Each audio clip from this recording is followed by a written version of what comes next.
বর্ণময়ী, তিনি এক তবু প্রকাশ বিভিন্ন দেবী নারায়ণী, আবার ব্রহ্মসত্য, কখনো বা নির্মলা কৌমারী রূপ।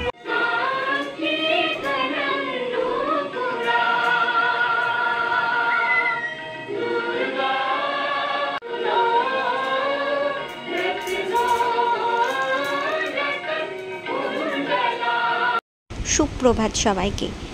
আজকে হচ্ছে মহালয়া, তো আশা করি তোমাদেরও সকালটা সবার মানে প্রত্যেকেরই আজকে এভাবেই শুরু হয়েছে, ঠিক আমার মতো। তো নমস্কার বন্ধুরা, কেমন আছো তোমরা সবাই? আশা করবো তোমরা সবাই খুব ভালো আছো, আর আমি এই চলে যাচ্ছে। তো সবাইকে জানাই মহালয়ার অনেক শুভেচ্ছা। তো মহালয়া আসা মানেই দুর্গাপুজো চলে আসা, এটা তো একদম সত্যি একটা বাঙালির ইমোশনাল আর কি। তো যাই হোক, আজকে সকালটা আমার মহালয়া দিয়েই শুরু হয়েছিল। ভোর 5টা থেকে উঠে একটা একটা করে এই জায়গায় সেই জায়গায় মহালয়া শুনেই যাচ্ছি, দেখেই যাচ্ছি। তো যাই হোক, চলো সকালটা এইভাবেই শুরু। কিন্তু মহালয়ার দিন আজকে পুরো সারা দিনটা মেঘলা ওয়েদার হয়েছিল। তো যাই হোক, মনটা একটু খারাপই ছিল যে মহালয়ার দিনও এমনি মেঘলা যদি হয়েই গেল, তাহলে দুর্গাপুজোটা না কিভাবে কাটে। তো সকাল সকাল আজকে ব্রেকফাস্ট করে নিচ্ছি। তো এরপরে আমার একটু ইচ্ছা হচ্ছিল যে লাল পাড় সাদা শাড়ি পরে কয়েকটা ফটো তোলার। তো আমি কিন্তু ছবি তুলে নিয়েছি, যখন দেখালাম তোমাদেরকে ওটা আমার ছবি তোলার পরে। তারপরে হঠাৎ করে শরীরটা এতটাই খারাপ করছিল আমার যে প্রচণ্ড দাঁতে ব্যথা করছিল। তো এই দেখো, তখন তারপরে ঘুমিয়ে গেছিলাম একটু, স্নান টান করে খাওয়া দাওয়া করে। তো গোটা গাল তো ফুলে একদম এত ব্যথা, মানে কি বলবো, তাকাতেও পাচ্ছি না। একটু দুপুরে ঘুমিয়েছিলাম যদিও আমি, কারণ আজ ছিল হচ্ছে অদৃশ্য সূর্যগ্রহণ, তো তার জন্য আমি একটু ঘুমিয়ে গেছিলাম। তো যাই হোক, তো আমি খেয়ে নিয়েছিলাম একটা প্যারাসিটামল, প্রচণ্ড যেহেতু ক্যালপল সরি। তো তারপরে একটু চা খাচ্ছিলাম, কোনোতেই কিছুতেই শান্তি আসছে না। তারপরে চলে গেছিলাম নিচে, কারণ আজ ছিল আমাদের বাড়িতে অমাবস্যা পুজো। তো এই যে মাসোনাকে দেখো কত সুন্দর লাগছে।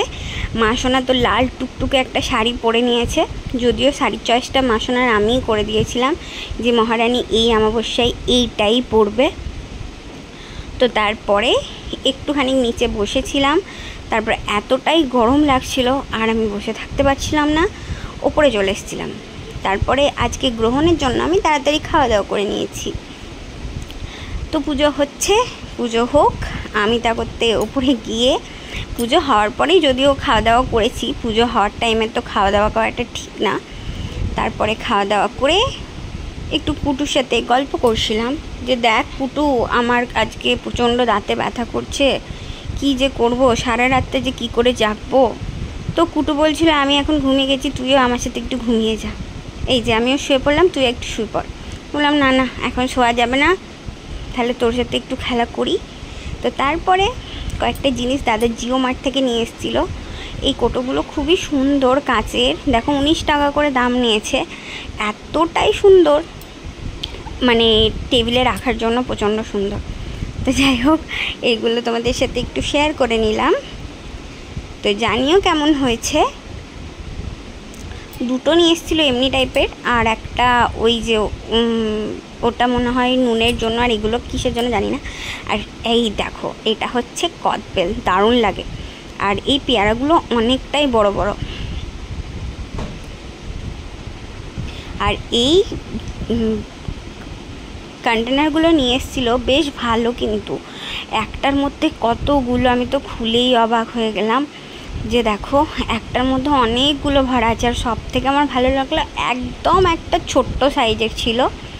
এই দেখো, এইটা খুব কিউট দেখতে ছিল, তো ভাবলাম এনেছে যখন তোমাদের সাথে একটু শেয়ার করে দিই। তারপরে খাচ্ছিলাম অমাবস্যার পুজোর পায়েস।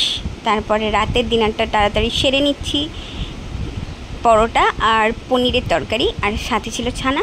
আর তারপরে আজকের আমার রাতটা পেরোলো এই যে শিশুদের রামায়ণ বইয়ে।